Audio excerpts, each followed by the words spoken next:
naman kung gano'n mga bata. Bago tayo magsimula, tayo muna ay panalangin. Siya, maaari ba pauntaan ang ating panalangin? Pagkakay ng lahat. Sa ngalan ng Ama, ng Anak, ng Espiritu Santo. Amen. Magandang umaga mga bata. Kamusta kayo mga bata? Mabuti naman. Bago kayo po, maaari daw pulot muna ng mga kalat sa sahig at pag-iayos ng mga upuan. Tapos na ba mga bata? Maaari na po kayong umupo. Ngayon mga bata, mayroon bang lumiban sa ating klase ngayong araw? Mabuti naman kung gano'n na kayo inaasahan kong ipagpatuloy ang palaging pagpasok sa silid-aralan.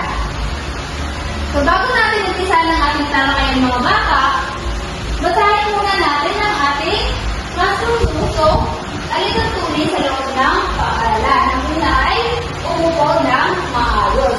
Kayo ay naasahang umupo ng maayos mga bata dahil kayo ay nasa loob ng silid-aralan. Kayo po ay wala sa inyong mga tahanan. Ang pangalawa naman ay huwag maingay. Huwag maingay mga bata, lalo na kapag may nagsasalita sa harapan. Kasunod naman ay makinig sa guro. Kayo mga bata ay inaasahang makinig sa inyong mga guro o sa akin bilang guro ninyo, kailangan nyo makinig lalo na kapag ako ay nagsasalita sa harapan. Kasunod naman ay itaas ang kanang kamay kung nais mong sumagot. Ibig sabihin mga bata kung kayo ay may katanungan o mga kasagutan o gusto nyo magsalita pagkataas lamang ng inyong mga kanang kamay. Naiintindihan po ba mga bata? Okay, magaling kung gano'n mga bata. So bago tayo magsimula sa ating talakayan ngayong araw, meron muna tayo gawain na tinatawag na teacher puzzle. So, hahapin ko kayo sa tatlong pangkat. Bawat pangkat ay bibigyan ko ng mga nakagulong larawan at bubuhin ninyo ito sa loob ng 5 minuto lamang. Paunahan ito mga bata.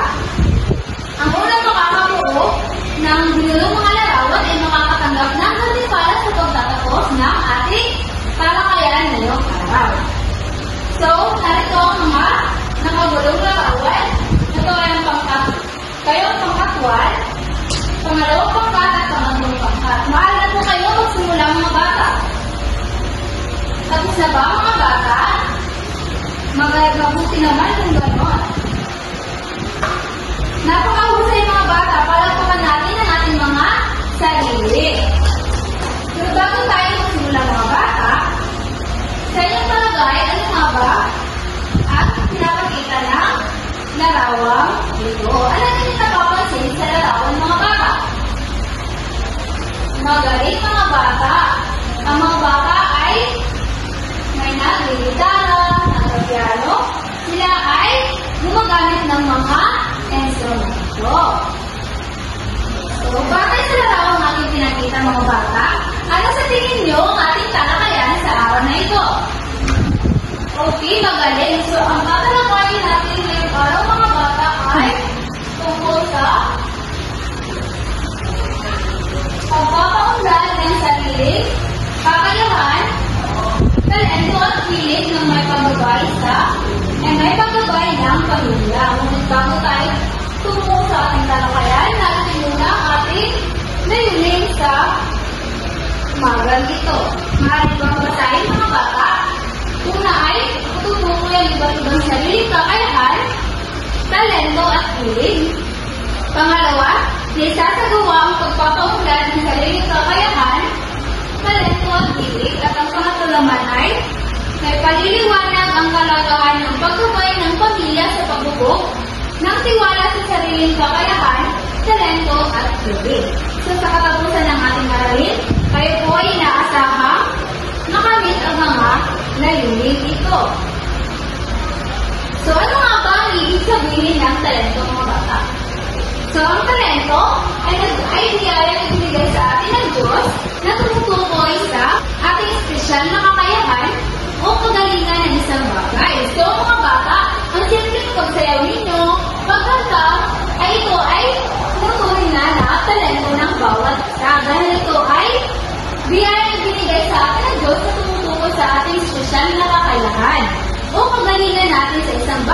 Kapag kayo ay magaling sumayaw, magaling kumanta, yun po ang inyong mga talento, mga bata. So, ano naman ang nakapansin niyo sa unang larawan, mga bata? Magaling ang batang lalaki ay umaawit o kumakanta. So, ang batang lalaki, mga bata, siya ay kumakanta dahil siya ay may talento o kakayahang kumanta. Sino sa inyo ang may kakayahang kumanta? Magaling, marami sa inyo ang marunong kumanta. So, yan po ay talento, mga bata. Ang sunod na larawan ay, ano yung napapansin, mga bata? Magaling, ang batang babae ay sumasayaw. Sino sa inyo marunong sumayaw, mga bata? Ako po. Magaling, marami sa inyo marunong sumayaw, mga bata.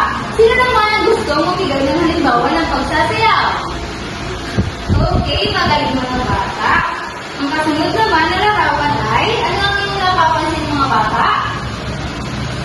Ang batang babae ay nagluluto. Oo, mga bata, ang pagluluto ay isa rin sa talento ng bawat isa. Dahil ito ay kakayahang ibinigay sa atin ng Diyos.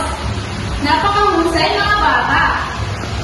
Sa tingin niyo ba, mga bata, kaya niyo ba pinakita ninyo mga kakayahan, talento at hilig sa harap ng maraming tao?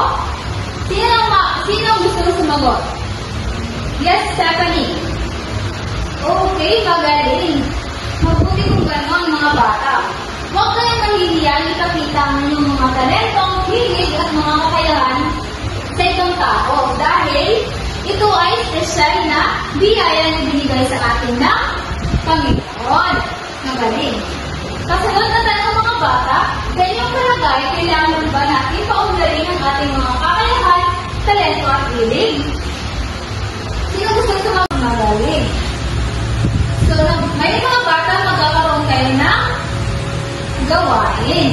So, para sa inyong pangkatang gawain, mga bata, papangkatin ko kayo sa dalawa at gagawin nyo lamang ang isusulat nyo ang lahat ng mga talento at hilig na meron ng bawat isa sa inyo at pagkatapos kayo ay gagawa o papakita ng konting halimbawa lamang ito kung paano nyo ginawa ang inyong mga hilig o talento. So, kayo ay papangkatin ko sa dalawa. At ang gagawin nyo ay isusulat nyo lamang ang bawat hilig o talento ng mga kamiyembro nyo at pagkatapos ay magbibigay kayo ng konting halimbawa kung paano nyo ginagawa ang inyong mga talento, hilig o kakayahan. Naintindihan ba, mga bata? Magaling, maaari na po kayo magsimula, mga bata. Tapos na ba, mga bata? Kayo ba ay handa na magpresenta sa harapan? Mabuti naman kung gano'n. Napakagaling nyo, mga bata. Tunay nga kayo ay may naiintindihan sa ating talakayan at marami sa inyo ang mayroong mga hilig, kakayahan at mga talento. Ang nais ko lang sabihin, ipagpatuloy nyo ang mga nakahiligan nyo at mga nakasanayan nyo, mga bata.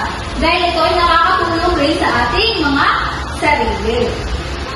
Naintindihan ba, mga bata? Kayo ba ay may natutunan, mga bata? Magaling, ngayon ay tutungo tayo sa quiz time. Ang panuto, mga bata, ay sasagutan lamang ninyo o tutukuhin nyo lamang kung ang pangusap ay tama o mali. Kumuha ng 10 papel at sagutan ito, mga bata. Kayo ay maaari na po magsimula. Tapos na ba, mga bata? Magaling kung ganon. Sino nakakuha ng 5 putos? Okay, so marami sa inyo nakakuha ng 5 putos. Ibig sabihin, marami sa inyo nakaintindi or may maraming natutunan sa ating talakayan sa araw na ito. So, bago kayo magtapos, narito muna ang ating takdang aralin na ating hinihanda. Ang panuto ay, para sa inyong takdang aralin, susuriin nyo ang inyong sarili at isusulat nyo sa papel kung ano sa tingin nyo ang talentong meron kayo, ngunit hindi nyo pa napapaunlad o napapakita sa karamihan. Ibig sabihin, mga bata, susuriin nyo lamang ang inyong sarili at isusulat sa papel ang mga talento, kakayahan ang hilig na meron kayo na sa tingin nyo ay hindi pa napapaunlad at hindi nyo pa napapakita sa karamihan. Naintindihan mo ba ang takdang aralin, mga bata? Okay. Okay, magaling mga bata. At dito na nagtatapos ang ating talakayan sa araw na ito.